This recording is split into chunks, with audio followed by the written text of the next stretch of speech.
दोस्तों नमस्कार, मैं अवधेश कुमार अज्ञानता सेवा ट्रस्ट का अध्यक्ष, motivational speaker, life coach and career counsellor.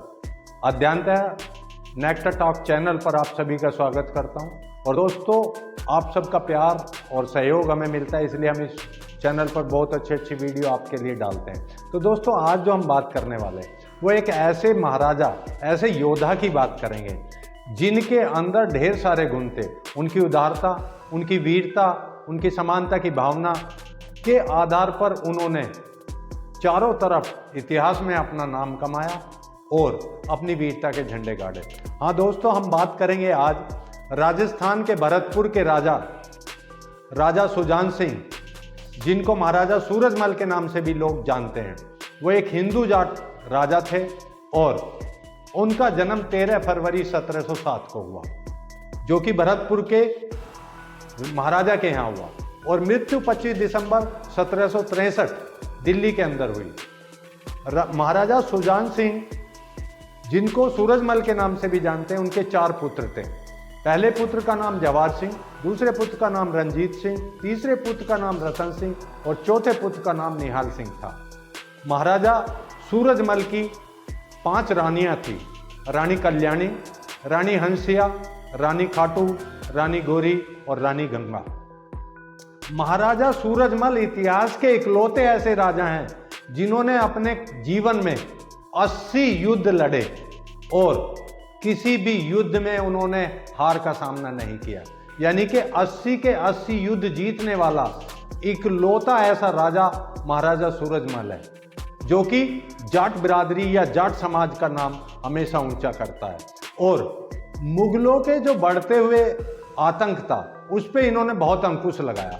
एक बार की एक बात है, एक जो दिल्ली का शासक था, उसने एक लड़की का अपहरण कर लिया और उस पर जबरन विवाह का दबाव बना रहा था। उस लड़की की मां जगह जगह पर अपनी लड़की के बचाव हेतु प्रयास करे और जगह जगह गुहार लगाई, लेकिन उसकी बात कहीं भी सुनवाई नहीं हुई।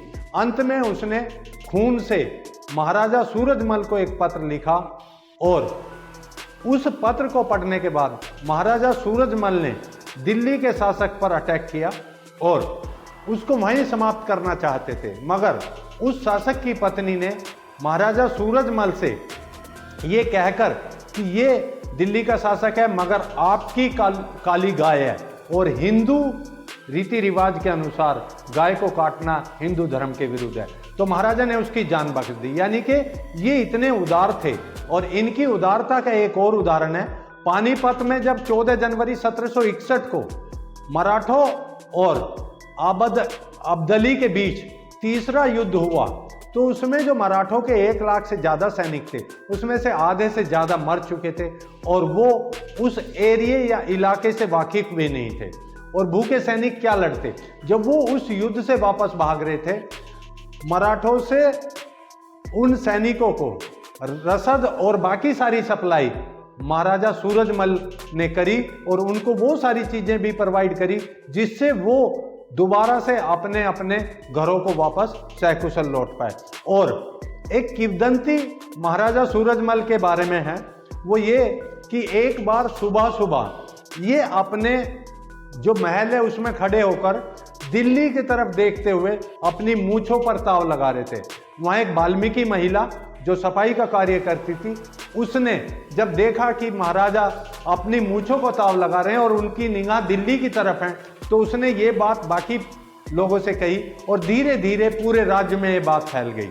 जब महाराजा सूरजमल के पास ये बात पहुंची तो उन्होंने अपने गुप्तचरों के माध्यम से इस बात का पता लगाया कि ये बात किसने फैलाई।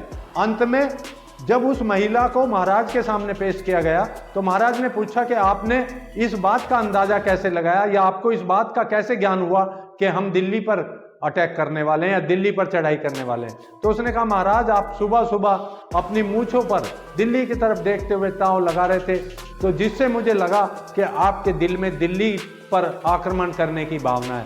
महाराजा सूरजमल ने तुरंत कहा कि जो कल करना है वो आज ही करते हैं और आपके मुंह से निकली हुई बात को हम सत्य करना चाहेंगे, और उन्होंने दिल्ली को फतेह किया।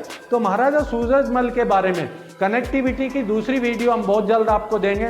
और दोस्तों, वीडियो आपको कैसी लगी कृपया कमेंट्स बॉक्स में जरूर बताएं और अपने दोस्तों और रिश्तेदारों को जरूर शेयर करें। Thank you very much. जय हिंद, जय भारत, जय अध्ययनता।